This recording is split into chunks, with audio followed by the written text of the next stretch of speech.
Thom Downing. He's the owner of Focused Individual Trainers. We've had him in the lab a bunch of times, but Yeah, unfortunately this semester we're not going to be able to get in there. But I'm happy to have you, Thom. Thanks for joining me, and anytime. So glad to be here. yeah, appreciate it. I just wanted to start with a few questions. So, how did you get into the fitness industry in the first place, and what's kind of your education background? Yeah, so I got into fitness because I wanted to be, I mean, like every kid, and I don't know if it's like every kid growing up in Alaska, but a lot of kids that I grew up with really wanted to be professional athletes, and that was the big thing, in the late 70s, 80s, in those influential years for me, really being sort of having those people as your role model really got me inspired then.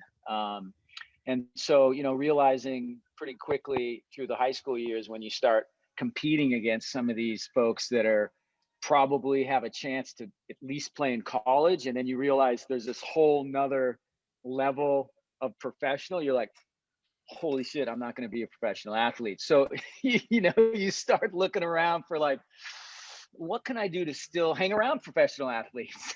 like, Hmm.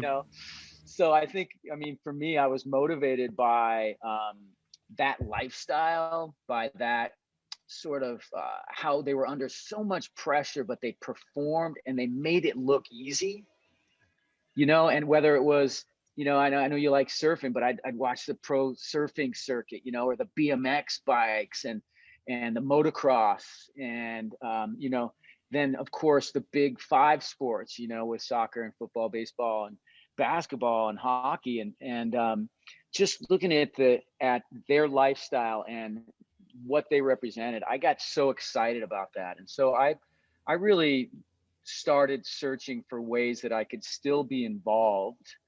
And, I really didn't have the brain power or the grades to take the medical route. I thought maybe at some point medical school would be great. And then again, you sort of look at that and then you realize, okay, there's a reason why a very low percentage of these folks become MDs. You got a ton of school and they're super smart. And so I started looking more, and a couple mentors of mine really started kind of shepherding me towards athletic training and kinesiology and exercise physiology and just the terminology, with kinesiology, like all these different words just sounded fascinating to me. And like I said, I had some really cool mentors that just sort of exposed me to the potential in each of those areas and the ability to stay involved with athletic performance, really, Hmm. and so that really motivated me to first go to school, and I come from a small, really it's a town now, but it was a village in Alaska, of less than 3,000 people, and no one in my family had ever got their high school degree and let alone looked at college. And so it was a big jump, whereas most of us now sort of just take it for granted. Like you just go to high school and you go to college and maybe you look at post-grad work.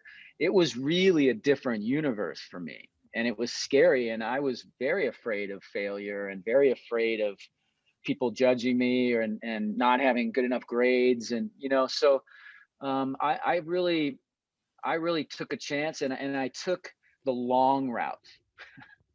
I did not take, unfortunately, maybe it's fortunate now, but I didn't really have these lightning bolt moments that you hear about with people, which I kind of, I wonder sometimes. I'm like, it'd be really interesting if one of those happened to me. Maybe I missed it.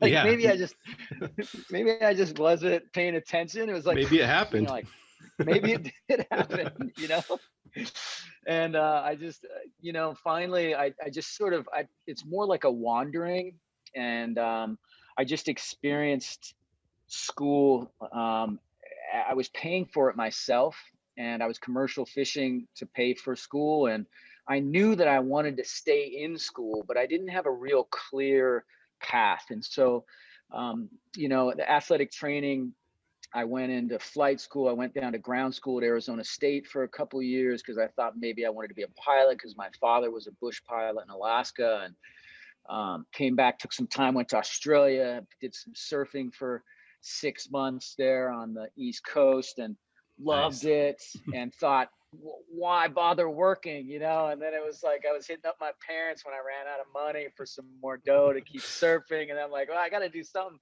Yeah. So when I got back into school, I really, that's when I really decided that kinesiology, sports medicine, athletic training, personal training, that was really where I wanted to have my, whatever abilities I had and the energies that I had. I really wanted to help people.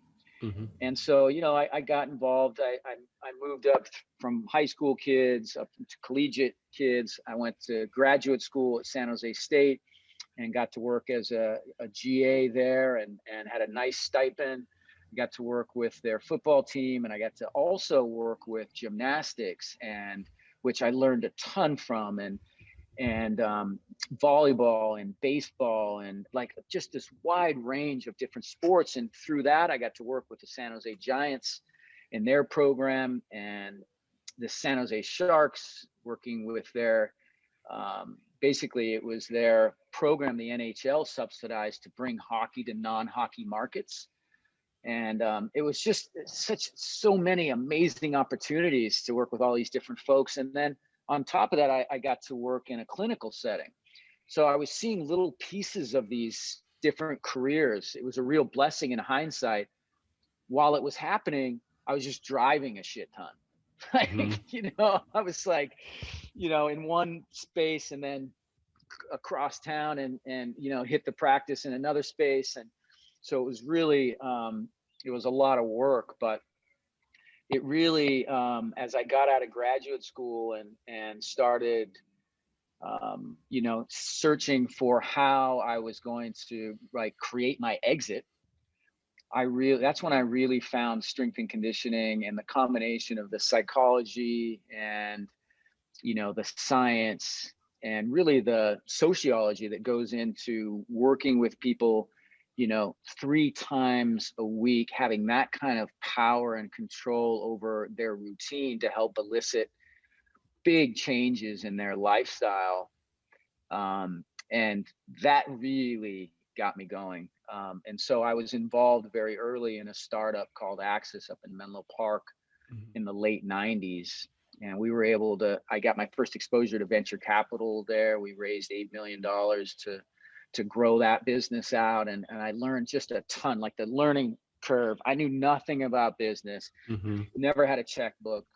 Coming from Alaska as a commercial fisherman, and you've heard this before, I paid everything in cash. Like, Hmm. I mean, it's like I paid rent for a year in cash, and I bought my cars in cash because I was never taught how to balance a checkbook or to open a bank account, or you just kept cash on yourself, and occasionally you'd bury it in the backyard, So Hmm. um, it was good though, man. And so that has led me to opening FIT in 2000. Hmm. And we've been going here. We're going on 21 years here in this location now, and so I'm super proud about that. Yeah, I mean, that's a great story. And I think you mentioned earlier that when you kind of first started on this journey, you were afraid of failure. And I think that is really common, especially this day and age. Kids or students I see, won't take risks or take chances either because they're afraid of failure or something along those lines. How did you get over that, or do you know? Like, Man, that's such a good question, because I don't want to be like this altruistic, sort of voice that says it wasn't hard, because quite honestly, it still is hard. Like I still have a lot of self-doubt, and I still struggle to put myself out there on video, and I still struggle to take risks in business. But a lot of the analogies and a lot of the advice that you hear from folks, I think, is very true, where until you learn to fail, you learn to pick yourself up, to be vulnerable, to take calculated risks, you really can't expose yourself to the learning that's necessary to really understand what your threshold is. And I think mhm, that's it more than anything else. It's sort of learning, like, right now in my life, my threshold for failure is this. Like, mhm, I can handle that right now. And I think when you're younger, a lot of times think you can handle a little bit more. Like you can Mm-hmm. be more resilient. You can bounce back. You have less sort of the noise or the draw of other things going on in your life. And so I really wished I would have known that early on. Mm-hmm. And thankfully, I did have some mentors that encouraged me to do that, but it stung. And I think the most important feedback that I got from them was that, you feel that burn, you learn from it, and then instead of just saying I learned from it, you actually you materialize it. So you write it down, or you say, I just got fired from that job, and I never want to treat that person the same way because of these 5 reasons. Mm-hmm. And if I own my business, I'm going to do these 3 things differently. Mm-hmm. And you just tuck that away because you want to cuss and swear and kick the dirt and everything, which I think is still important process. But you have to really force yourself to be more empathetic, more compassionate with yourself, a little bit easier. Like, I'm going to get another chance at this. Mm-hmm. And you know what? I'm going to come back and kick your ass. Mm-hmm. Like, if that motivates you. So, you know, I think it is definitely important. I would go so far to say that it's necessary. Mm-hmm. Yeah, I think I'd agree too. I mean, I've being in science, failure is all the time. Like your experiments aren't going to work or whatever. And I think, looking back at it, it hurts and it sucks, but I feel like you learn more from the failures than you do from the successes almost. Because the success is like, you could maybe make a little bumbling failure here and there and you won't notice it because you still won or still passed or whatever. But if you lose the game, lose the big game, then you've really got to go back and be like, why did we do this or whatever? So. Yeah, absolutely. I so believe that. And I also think that, how you framed it there is so important. Like, the context for how you fail makes a difference. You can half-ass it. Mm-hmm. And if you half-ass it and fail, that's on you, really. I mean, I had a boss one time that I thought was great. Everyone else couldn't stand her. But the reason I thought she was great is she would say, Thom, this isn't your best work. Mm-hmm. Mm-hmm. And you know what? 100% of the time she was right. Mm-hmm. She was right, because she had seen my best work. And when Mm-hmm. I was not doing my best work, it smelled. Mm-hmm. And she was not like, oh, you know what, Thom, maybe just fine. Thank you so much. Thanks for your effort. She's like, you know what? I think you can do better. Mm-hmm. And I was like, what, like, so I think it's an honest effort where you're really putting it right down to the grindstone, and you're working your ass off, and it still fails. That's Mm-hmm. what I'm talking about. Like, in the lab, where you're like, you have done all of the testing and everything is set up perfectly, and it still fails. You can get your head around that. Mm-hmm. But if you fail yourself, if you put half effort in and then you're surprised by the outcome, that's the difference between greatness and mediocrity. Mm-hmm. No, yeah, totally. I think that makes a lot of sense. Um, just one more thing before we kind of move on. So you worked with the San Jose State football team, yeah? Yeah. They did pretty good these last few years, Oh but man, I was so happy for them. the last game though, they got beat by my alma mater in that bowl game. Ball State took I them thought out. about you. Ball State looked really good, and they were mirror images, those two teams, actually, Yeah. because they had been 2 years before. They won 2 games each. Mm-hmm. The next year they won 5 games. They both have amazing coaches and great programs. Like, Yeah. both of those guys, I would love to have dinner with, because I think they're great role models. It's rare you find that at a higher level in sports now, right? Mm-hmm. I Oh mean, yeah. great role models, willing to take the loss, for the sake of teaching, Mm-hmm. right? And now I got to tell you, I'm not making excuses, but San Jose State didn't have 5 of their top players, including 4 guys that Right. were all conference. Yeah. So I'd like a rematch. Okay. I think we hopefully, I don't know if Ball State will make it next year, but we'll see. I don't know about San Jose State either. We might have to wait another 25 years. I We know, might have to wait 25 years to do that. but you're right. They had great coaches, and the sports medicine teams on both those teams are great. We talk about Yes. athletic training and stuff. They're top of the line. So. Yes. That's part of why I went to San Jose State. They were, at the time, the NATA had a accredited programs, and San Jose State was one of the 10 accredited programs there. So Hmm. the weather combined with the Sharks opening up in the facility next door, basically the South Campus at San Jose State there, and that they're accredited was really what brought me out here. Oh Otherwise, yeah. I would have been in Kalamazoo, Michigan. Yeah, that's not a bad place either. It's close to Ball State, Indiana. We could have been neighbors. Yeah, yeah, totally. I loved it um, out there actually, but coming from Alaska, I was ready for the West Coast, baby. yeah, the snow in Michigan is it's not quite Alaska, but it's not California either. Oh, I think it's worse than where I'm from. I'm from an island there, Yeah, so it's not as. I think Kalamazoo was, it's icy. it was icy. Yeah. So you said you started your company FIT around Yeah. 2000. Yep. Can you kind of give the progression to that? And I like to think, from a student perspective, you hear about all these jobs. So you own a facility. Like, what does your day to day look like now, and how has that kind of changed? Not counting COVID. I mean, you can speak about COVID if you want to, but what's your day to day like as an owner of a facility? Yeah, it's a great question because it does change, and it probably depends a lot, on the facility itself, right? Our facility, I really love it here. I'm in my mid 50s and I still love coming to work every day. Even during COVID, it's still been a place that I've found a refuge and some peace and some friendly faces, even though we're half covered. Hmm.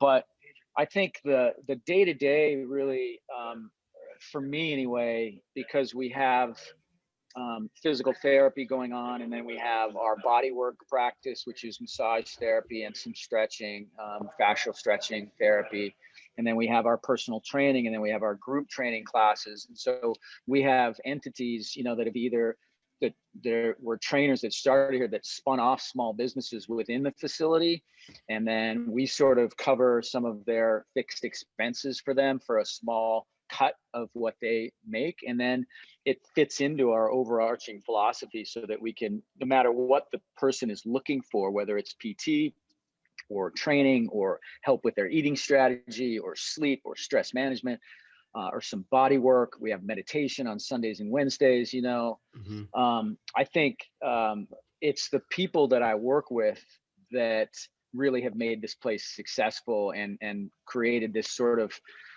holistic approach that we have. And so my day really is, I still train clients because I love it. I have some private clients that I work with.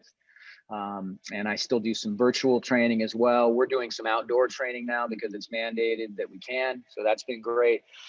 And then a lot of it is sort of, checking in with those individuals on how their particular vertical is operating. And then, checking in with our clients. We do a reach out, we try to every week at least reach out to 3 to 5 clients and just touch base with them. Hmm. We had, before COVID, we had about 1,200 clients, that we were servicing here within all of our different services. And, right now we're probably at about 70% of that. So there's Hmm. still plenty of work to do in just touching base. And nothing beats a phone call or an email where you're just reaching out and saying, how are things going. Hmm. So we try to keep that sort of, down to earth touch, just a little higher touch point with folks versus a lot of bot generated, texts and emails and things. So and then, I work out myself, I since COVID a lot more than I was before, but probably, 12 or 13 times a week. And so I fit that time in, as well as we're developing some other side businesses and an app. And I sit on the board of 2 companies now. One's called Bright Beds, Hmm. which I think I was trying to get you guys to do some research with. I hope we can. It's artificial intelligence in the bedroom. What could be any better?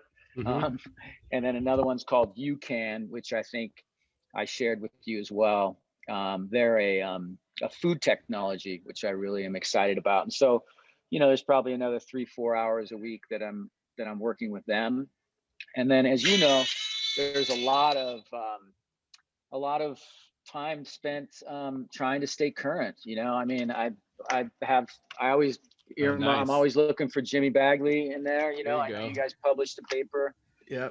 back in, was it April? It was early in the COVID, Hmm. right? Yeah. So I'm constantly trying to stay up on the science as well. So that's kind of what it looks like for me day to day. Yeah. I mean, that sounds pretty awesome. Like, how did that, Yeah. so let's go like backtrack 20 years. What was it like the first 2 or 3 years of the business, though? I'm sure it was a little Yeah. different than it is now, huh? Yeah, I mean, essentially, I was sleeping here. We had couches in the back in our break room, and now we have like a kitchen table. It's much different. So I was probably doing 100, 110 hours, and trying to just train from 5:30 in the morning till 8:30 at night. There was only three of us, and we have a staff of 30 now, and Mhm. so, we had a lot of just one-on-one time with clients early on. And after raising the money and having the debt to open the business, it was really important that we just, you know, probably it was split. 60% of my time was doing training clients, and then whatever time I had in between, I was trying to generate leads for new clients, Mhm. and then keep an eye on how we were going to grow the business. So interviewing, and Yeah. we grew pretty rapidly early on, about 30% per year for the first 5 years as far as staff went. So those first few years was sort of fast and down and dirty in that regard. Do you remember what kind of, because like I think a lot of people have this growth mentality, which is like really hot now, but at some point that growth becomes unsustainable. I found that in my research, like first 2 or 3 years working 100+ hours a week. I lived by campus, so I got there early, left late. And then, the sustainability element that I can't do that for 20, 30 years. Like where did you figure that out and then kind of plateau? Did that happen naturally, or did you just say that I'm going to slow down now? Now that well, the E Myth was a book that was recommended to me that I talked about in your classes before. The Mhm. E Myth is a great book about being an entrepreneur, a manager, and a technician. And Mhm. most small businesses fail because we get too heavy on the technician side. Whether you're a landscaper, a pool cleaner, or a personal trainer, everyone says, "Well, I only want to work with Jimmy." Mhm. And as soon as that happens, you've lost your ability to grow your business, because now, even though your ego is telling you, well, yeah, you know what, I am kind of special, and that's great. So reading that book and having, again, great mentors that said you need to manage yourself out of this position as soon as you possibly can. So the first decade of building this business was in hiring the smartest, brightest, hardest working trainers that we could find, Mhm. and sit back and to honestly say, these guys and girls really kick ass. Like, they are really good, because you're meeting with these new clients as they're coming in and say, hey, I know you're thinking you want to work with me, but these guys are really, really good.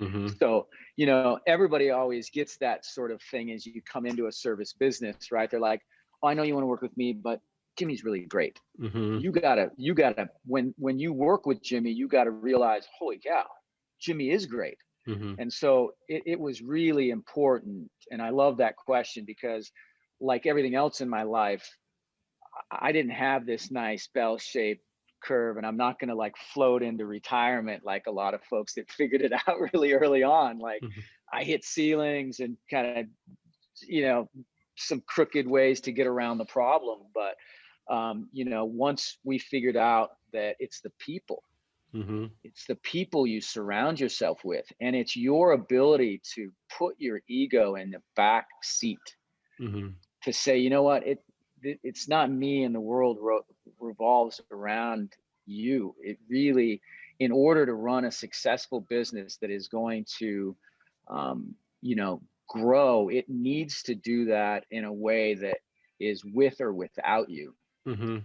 And that's easy to say, but it's really hard to do for a multitude of reasons. Mhm. The reason it's worked for us is, I think I got good advice, and I was able to take a back seat very early on and delegate very, very well. Mhm. It's a running joke a little bit with some of the folks that were here early on, but I just got really good at it. And quite honestly, it scared me a bit. Mhm. because you're giving a lot of responsibility to people that are not you, that you need to hold accountable for, but they don't have the same losses invested. Like they're not going to see the same losses if it fails, you Mm-hmm. know? And so you've got to be willing, you've got to have the stomach for it. And it helps to have the bank account, to some reserves there to help back you up if things, if things go sideways. But honestly, I mean, here we are, almost a full year into a pandemic. And I'm pretty proud to say that we're 30% off Mm. of where we were pre-pandemic. Wow. We have a good tight-knit group of trainers here. There's 4 folks that we lost off of our staff of 20. Okay. I'm proud of that. I Yeah, speaks that's good. volumes.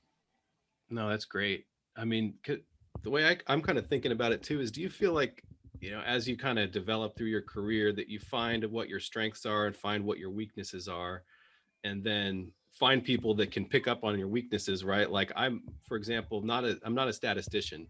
I can do it. I'm not good at it. I don't like it. So I surround myself with people that can do that and know what I'm trying to do, and we kind of build that team. Did you find that same thing in business as well?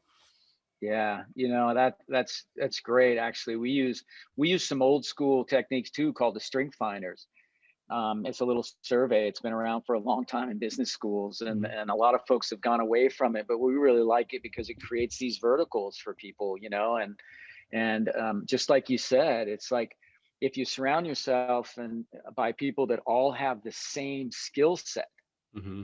your forward progress is stagnated, and everyone stares at each other like they're wondering what went wrong, Mm-hmm. because no one has the skills that are outside those verticals to realize that you need to have that sort of a much different multifaceted approach, and the eyeballs, the optics on it need to be different. So you're extremely smart in doing that, and Mm-hmm. and the folks that are good at stats also need to rely on you, Mm-hmm. right? I mean, and Yeah. so it ends up being very collaborative by accident almost. Uh-huh. And so a lot for me early on was very intuitive. I led very intuitively, and that's a catchphrase now for some businesses. But I didn't know I wasn't trained. I didn't have an MBA. I didn't have a business degree. I didn't. And so intuition and gut feeling became the way that we sort of guided ourselves, and it just felt right, Mm-hmm. And so finding those folks that had those strengths and then creating a more cohesive team, then developing ways to communicate that allowed everyone to feel heard and supported, and like that's the hard part. that's Mm-hmm. that's the day to day that gets a little bit dirty every once in a while. Yeah, it's building a culture, Yeah, kind of thing. It's super important. I found, people are everything. When I started our lab at San Francisco State, our facilities, I don't think you saw it the first couple of years. Our facilities were not great, but I got there was great faculty, great students, great support in our department, and I knew almost instantaneously. It took me about 2 or 3 hours on campus to figure out this was the place for me. um, and I looked past all the dirty wall, like, the holes in the walls or whatever, the yeah, equipment that was missing, and it's like, we right. can we can figure out the money and equipment later, but you can't just go and find these people. I mean, it takes a while, right? So. Yeah, well, just like a little side note, I did the first time I went up there, you had the gutted walls and you had your Hmm. vision of the labs. And the thing that I told a friend of mine who owns the physical therapy clinic that we partner with, after I met you, I said, he's one of the first researchers where I really felt like you had vision, Hmm. like, almost like an architect and an artist, but you also had the deep rooted, your feet are firmly planted in science, which through this pandemic has been, you know, scientists are becoming rock stars again, Hmm. thankfully, which is important. But I have to give you a ton of credit for having that vision and seeing it, because seeing it the last time I went up there, and seeing how you've got the equipment in there and you've got students leading these CrossFit classes with other students, Hmm. and the way the lab had come together with the AI stuff. And Hmm. and it's really something you should be proud of. Yeah. You know, Thank you. I know I tell that story a lot.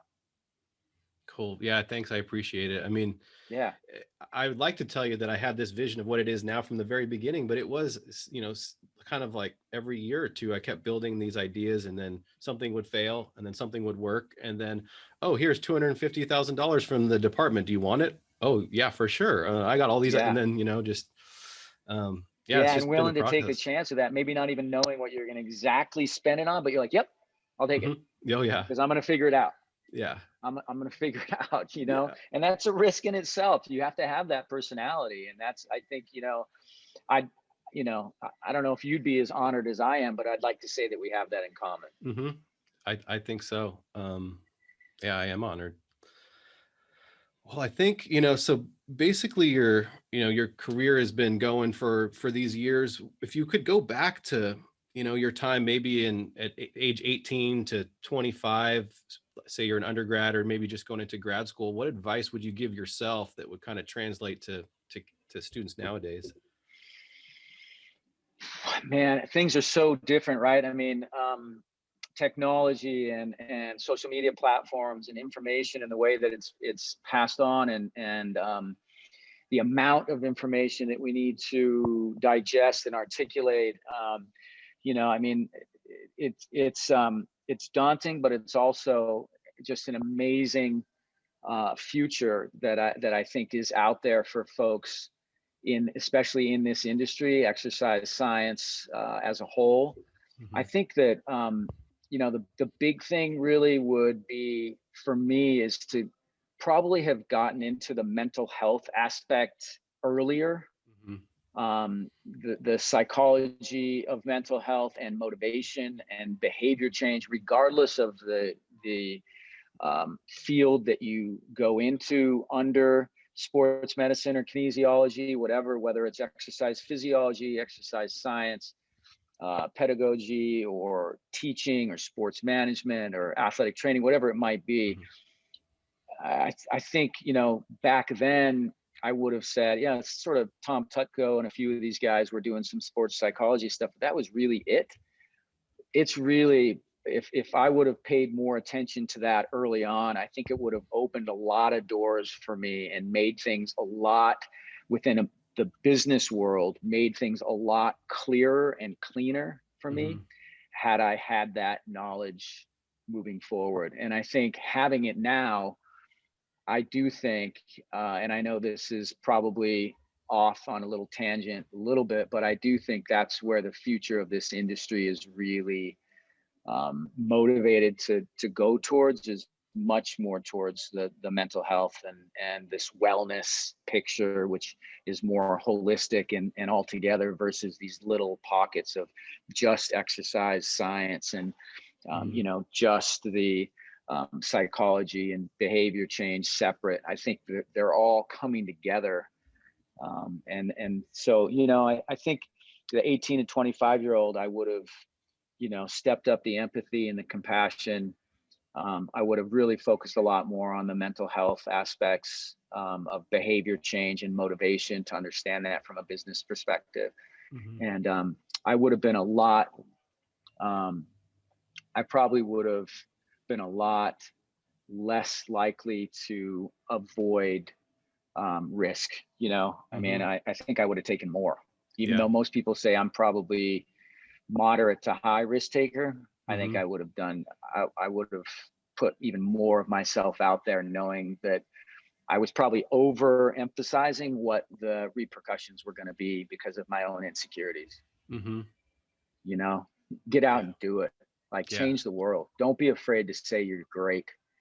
Like, do it. I mean, I really think there's no time better than right now to really, you know, do your thing, Hmm. make it happen. I'm hoping that there's, I've got a teenage son, and my daughter's bat mitzvah is tomorrow. She's 13 as well, and I'm hopeful Hmm. for the next generation. I have a ton of hope. Yeah, I think me too. I mean, I'm thinking about what you said as far as fitness and wellness and psychology kind of all being separate. They're all combined, and we know how to get somebody fit. I can get you to gain 10 pounds of muscle over the next few months. I know how to do that, but will Yep. you do it? And how can I get you to do it? Like getting people to change their behavior. That's the key right there. That is absolutely the key, man. And that's really where our business has shifted a lot. And I talked about it a little bit with your class the last time we were in there in 2019. But almost all of my spare time right now is focused on motivation and behavior change. Mm-hmm. No, How to yeah. motivate people and how to create behavior change that is long lasting, without just beating them up, you know? Mm-hmm. So you have to understand stress management and how the nervous system works. And so there's all these beautiful things that dance around each other that we get to learn so much about day in and day out. I love it. Mm-hmm. I'm getting all excited now. I might have to drop in on a couple of your classes. I know that's like, yeah, this semester, like, I was saying, I'm happy for you to come and share live with the students as well. I think they'd really enjoy that. But, kind of before we go, you mentioned a little bit, but the fitness industry is changing. Well, every industry is changing so fast. We're in, what are they Yeah. calling it now? The fourth industrial revolution or whatever. We're in the middle of Yeah. something big, and you can't necessarily see it because we're right in the middle of it. But if you had a crystal ball and you kind of see, what do you think 10, 15 years down the road's happening in the fitness industry? And do you think some of this virtual stuff from COVID is just going to keep carrying on? Oh yeah, absolutely, man. I mean, that's obviously something that late at night when I'm sitting there, ruminating about my demise of this business here, Mhm. I'm going, geez, Peloton just, they're worth $5 billion, and Apple just released, Apple Plus Fitness, and a lot of my clients are involved in those businesses at a high level. So, I think you're right. I think there is a place for that growth, and I think the beautiful thing about a Peloton is, just to use them as an example, is they have the three things that you need that we've learned from behavior change, that in order to be successful with any product that is virtual or being brought to us, is it's got to be motivating, it's got to be autonomous, and it's got to be hard, right? Like it's got to be some goals associated with it. And if you look at Peloton, it's got the community piece, it's motivating, and it's kind of hard, like, and so they're around for a long time, and they're a great company because of their optimism. Their programming is good. It's autonomous. You got the bike at home. You can do it anywhere. Apple Fitness is going to be great. I think some of the virtual stuff that you're dealing with in your labs is going to that's going to amplify those businesses like 100x or Mhm. more. And so my responsibility to my business and to myself is to stay true to the fact that I think people are still going to need face-to-face interaction at some level. Mhm. And I want to be able to provide that, because I'm not going to be able to compete with the Pelotons and the Fitness Pluses from Apple and Sony, Oculus. And do I think those things are bad? No, I think they're great. But I do think that for as long as we are still human, and long as we still seek out human connection, that Mhm. there needs to be a niche that is filled through a higher level of programming, more individual programming. The face-to-face interactions, even this virtual, even though it is kind of hollow, I still Mhm. get to see you. Like I Yeah. still see your eyes and I still see your expression. It's not a recorded or a canned sort of interaction that's happening. So from just purely a fitness delivery mechanism, they're crushing it. Mhm. But from a holistic sort of, humanistic standpoint, I think the industry still needs small brick and mortar businesses like mine Mhm. that can still make the connection on the human level. Is it going to be, the companies that have the virtual capabilities? Is it going to compete with them? Absolutely not. But that's really not what we're looking for. Can you deliver it online? Absolutely. I've taken my business, and 70% of it now is delivered virtually, Mhm. right? That was over 3 days that we were able to convert over. Wow. We're developing more programming and more assessments, like we were talking about at the beginning of this discussion, where we're learning more of how to assess someone using their phone, recording some videos, and then sending it back to us so that we can adjust their programming. So we're making some adjustments there, and I think there's still a tremendous amount for us to learn. But I do think, like I said earlier, that I'm part of the Global Wellness Institute. I love them. And they really look at, unlike URSA or some of the others that are really just health and fitness and recreation, they look at mental health. And I really think that's a sector. 10 years ago, when I was giving this talk at San Jose State, I was talking about recovery as the sector. Parasympathetic upregulation was the sector that was getting a lot of funding and a lot of money and a lot of buzz in this recovery and unplugging, right? And Andy Mm-hmm. Galpin has wrote about it, and I love his Yep. stuff. I think that's still important, because I think it speaks to the larger thing that you and I were talking about, which is a huge push towards mental health. Mm-hmm. And the more isolated you are in front of your screen on a Peloton, the less likely you are to get your surfboard into your car and go out to Ocean Beach and swim into the waves, even if you don't catch a wave all day. Mm-hmm. How do you feel when you get out of that water? Yeah, you just feel recharged. Like, I mean, that connection with nature. I don't know. It's so many different things. I don't know how to explain it, but you feel better, right? You feel better, Mm-hmm. and you feel connected, and the fresh air Mm-hmm. and not all of us get to go out to this. We live in a beautiful area, you and I here, Mm-hmm. but there's always somewhere and something and someone that you can connect with that I think is Mm-hmm. still going to be important. And that mental, if I had to pick one area that I think is really going to blow up, and this probably isn't a surprise to most people, because I think with the pandemic it's probably obvious to most. It wasn't to me initially, but I do think that that's where this industry is headed. Mm-hmm. Great. Well, I mean, thanks, Tom, for your insight and Yeah. your optimism for the future. I tend to agree with you. I think your kids and our students, that's the future. They're going to carry the torch with Yes, what we're doing and make the world a better place, hopefully. I So, think so. I think so. I think they got the right. I mean, they've got great universities, so much information, and amazing potential. That's what we're creating right now during this pandemic. I said that when I put on 10 pounds right at the beginning. I told my wife, I said, I'm just creating potential. oh, Just yeah, creating it's potential potential right energy. here. I'm just creating potential. So we're going to get after it.